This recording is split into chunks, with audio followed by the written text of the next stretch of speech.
Hey guys, for today's mobility challenge, we are going to go through stretching your hip flexors and then doing some bridging. So we are going to stretch the front and strengthen the back side.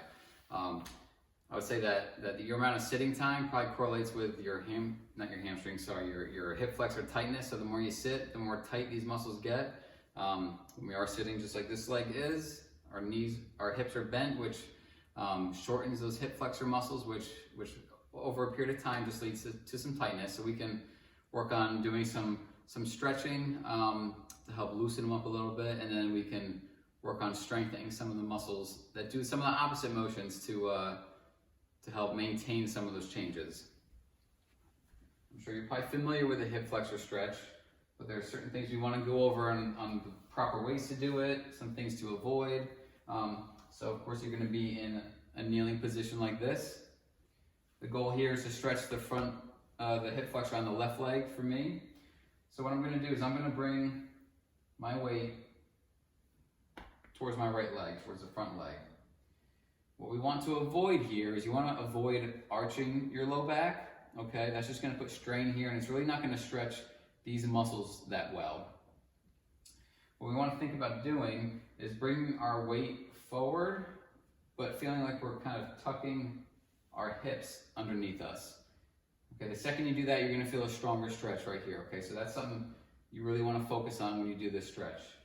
For today's challenge, I want you to accumulate 2 minutes per side for the hip flexor stretch. So again, we're going to bring our weight forward, but you're going to feel like you're tucking almost like your tailbone up underneath you. You should immediately feel a little bit of a stronger stretch in the front of your hip. So once you're done with the 2 minutes, we're going to look into doing some bridges. So just very simply, a bridge is just when you lift your hips up in the air. But just like with the hip flexor stretch, there's certain ways we want to do it and certain ways we don't want to do it. And just like with the hip flexor stretch, with this one, we don't want to be arching our back when you do it. So what I want you to do when you do this is I want you to feel like before you lift up that you're pressing your back down into the ground first. So you're kind of tucking your hips up underneath you, pressing your back into the ground, and then slowly curling everything up until you're in this straight position.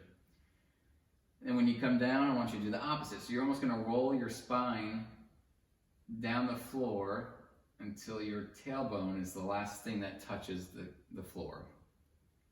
So again, you're going to press your back down, you're going to lift up.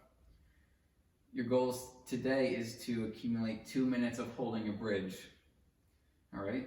If you can do it all at once, that's great, but you don't have to. I want you to challenge yourself though. Once you feel like you start to lose some of your form, that's when you want to take a break. For a little bit of a bonus challenge, if you're feeling up to it, you can get up into a bridging position